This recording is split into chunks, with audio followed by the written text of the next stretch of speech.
السلام علیکم۔ آج کی جو ہماری کہانی ہے وہ ہے 12 رقص شہزادیاں۔ ایک دفعہ کا ذکر ہے کہ کسی ملک پر ایک بادشاہ حکومت کرتا تھا۔ اس کی 12 بیٹیاں تھیں۔ وہ بے حد خوبصورت تھیں۔ ہر ایک کی اپنی ہی خوبصورتی تھی۔ بادشاہ ان کے لیے پریشان رہتا تھا کہ میری بیٹیاں اتنی خوبصورت ہیں، میں ان کے لیے اتنے خوبصورت سے شہزادے کہاں سے لاؤں۔ وہ ان پر سختی پرستہ تھا۔ اگر کوئی بھی شہزادی بادشاہ سے پوچھتی کہ میں باہر چلی جاؤں تو بادشاہ کہتا نہیں، اپنے کمرے میں جا کر آرام کرو، یہاں تک کہ وہ ان کا دروازہ باہر سے بند کر دیتا تھا۔ بادشاہ کو ڈان سے بہت نفرت تھی۔ ایک دن بادشاہ ان کا دروازہ بند کر کے اپنے کمرے میں جا کر سو گیا۔ جب وہ صبح ان کے کمرے میں دوبارہ آیا تو اس نے دیکھا کہ سبھی شہزادیوں کے جوتے پھٹ گئے ہیں۔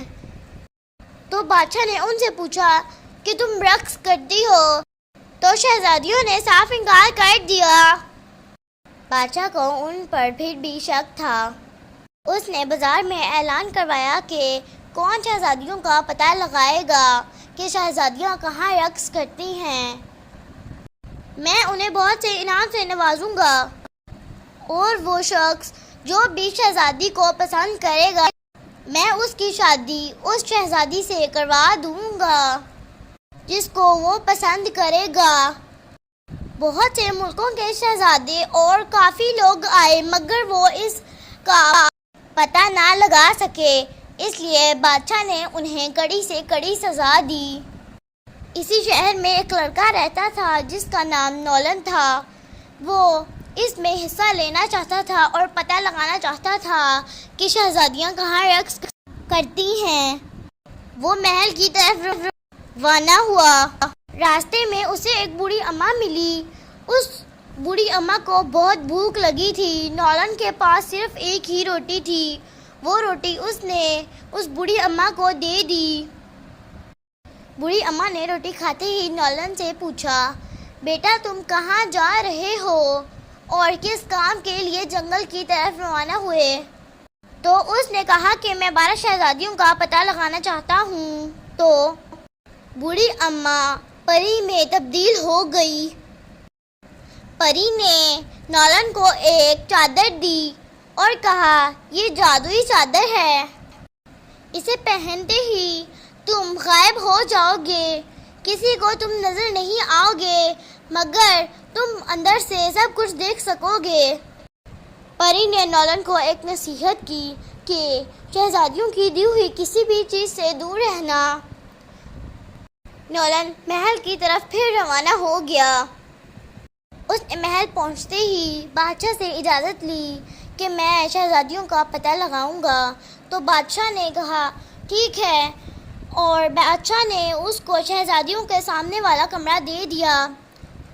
رات کو سب سے چھوٹی شہزادی نولن کے پاس آئی اور اس کے پاس انگوروں کا شربت تھا۔ وہ شہزادی نولن کے پاس آئی اور اس سے کہا کہ یہ انگوروں کا شربت تم پی لو، تمہیں بہت تھکے ہوئے ہو۔ اس نے وہ فوراً پی لیا اور وہ گہری نیند میں سو گیا۔ ایک دن بھی ایسے ہی گزرا، دوسرا دن بھی ایسے ہی گزرا، تیسرے دن بادشاہ نولن کے پاس آیا اور نولن سے کہا یہ آخری دن ہے، اس کے بعد تمہیں کوئی اور دن نہیں دیا جائے گا، اگر تم نے یہ دن پورا نہ کیا تو تمہیں زندان میں ڈال دیا جائے گا۔ تیسرے دن بھی سب سے چھوٹی شہزادی اس کے پاس شربت لے کر آئی۔ اس نے وہ شربت پیا اور بے ہوش ہونے کا ناٹک کیا۔ جیسے ہی سب سے چھوٹی شہزادی کمرے سے باہر گئی، نولن نے سارا جو شربت اس نے پیا تھا وہ باہر تھوک دیا۔ اس نے وہ شربت منہ میں ہی رکھا تھا اور پری کی دی ہوئی پوشاک لی اور شہزادیوں کا پیچھا کیا۔ اس نے دیکھا کہ سب سے بڑی شہزادی بیڈ پر دستک دے رہی ہے۔ اس نے 3 بار دستک دی اور بیڈ کا نیچے والا حصہ کھل گیا اور وہ